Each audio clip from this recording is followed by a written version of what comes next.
Alrighty, you guys. So, this video is going to be about some of my favorite fall lures to fish. Now, do you guys, this question really quickly I want to ask you is sort of a serious question because I've been thinking about doing it for a while and just haven't tried it yet. So I figured I'd ask you guys, do you guys want me to redo some of my older videos? You know, I had that junky camera that was always sideways and stuff. Do you want me to redo those old videos? That way you guys with the computers can watch them right on your right screen. You know, people with a phone can watch them normally and kind of not really normally, but people with phones can watch them sort of, you know, where they can really know what's going on.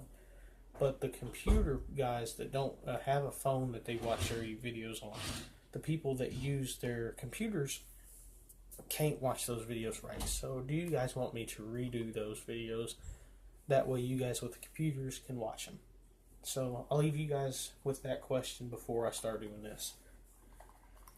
So this video is going to be, like I said, about lures that I use in the fall. And they're not really in any order. So first, but I got them in this container. So I'll just pull them out one at a time and show you.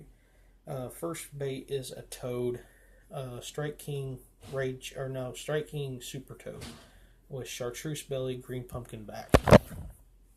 Then I got the normal size or the normal type frog, hollow body frogs. You know that there's poppin' perch, that there is just a Matsu black frog. You know, frogs, I love throwing them in the fall time, especially in the fall time.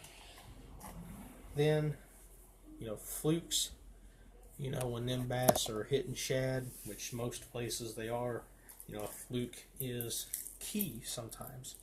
Now, I haven't had much luck on a fluke, but I've seen a lot of people that have, so, you know, gotta give it a try. And this bait here is also another bait that I have not had much luck with, but they work for other people, so I figured I would include them in this video. That is a jerk bait. That there is a, it's called a Monterio, something like that. It's called a 110 SP by Strike Pro. Not really a company I've ever heard of, but if I remember, that bait cost like $10. So I didn't buy it. I got it in like a mystery tackle box deal. So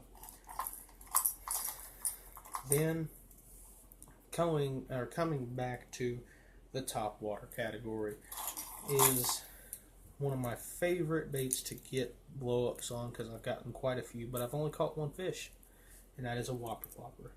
This here is a 90 size Terminator colored whopper flopper.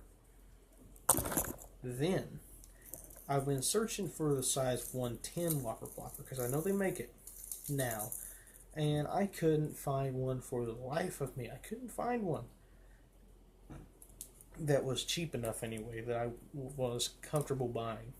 So then I searched for the 130 size, and I found one for about $14, and they were about $5 or $6 cheaper than the 110s. So I picked up one in the bone color.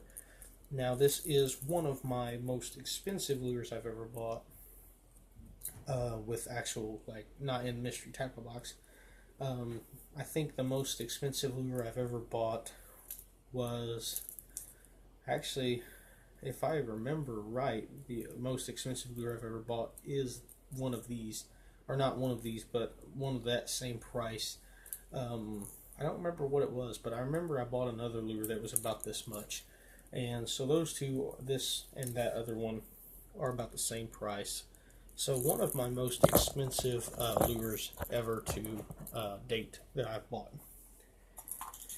So next, staying with the topwater category, I believe this is the last topwater bait in the video, is walking baits. You know, these are Strike King Sexy Dogs. One is in chrome shad. You know, you guys probably are blinded by the chromeness of that bait. And then the natural shad, which is 100% hands down my favorite color for this bait. Then the old trusty chatterbait, white shad, Z-Man chatterbait, one of my favorites. Now, before I get into the swim baits, I want to tell you guys really quickly that these are two baits that I will very rarely ever throw in the fall, but if I had to pick two slow moving baits, I would pick these because them bass are looking for big meals. Big bass are looking for big meals. You know, you gotta throw a 10-inch or an 8-inch worm. You know, these are bullworm. This here's an old monster made by Zoom. I'm sure you guys have heard it 1,000 times. The bullworm by Strike King is one of my favorites. Now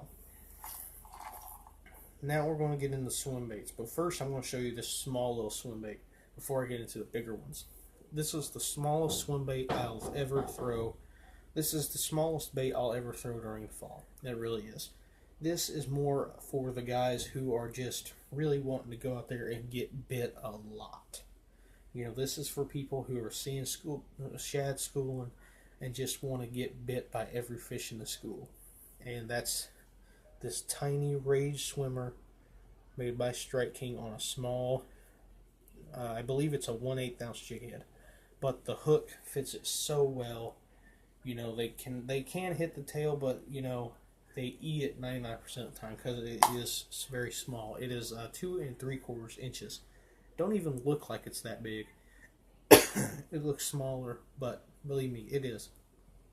Then the Yum Sweezy swim bait. I've showed you this bait in hundreds of videos, it seems like, even though I've only made like 53 or something like that. This bait, always in the fall, I always throw this bait because of its effectiveness. You know, I caught probably my third biggest limit ever on that bait. It was like almost 15 pounds. You know, my biggest limit ever is close to 17.5 pounds of fish that I think I caught on the Sexy Dog, if I remember. I caught it on that, and a tube was the two baits that I caught those fish on. But then, you know, the big easy, you know, I've never caught anything on this yet, but I do think that it is going to be a killer during the fall time because it is a big bait. So that's going to wrap up this video. I hope you guys like it. If you do, make sure you smash that like button, and make sure you go down in the comments and answer that question that I started the video out with. That way I know if I should redo some of my older videos so you guys can watch it. I'm thinking about just going ahead and doing at least one of the old videos because it is a story that I love to tell people, just because of its coolness, you know, just because of what happened during this hunt. So if you do want to see those older videos redone, better quality, make sure you comment that down below. Thanks for watching. Make sure you like and subscribe if you haven't already. Bye.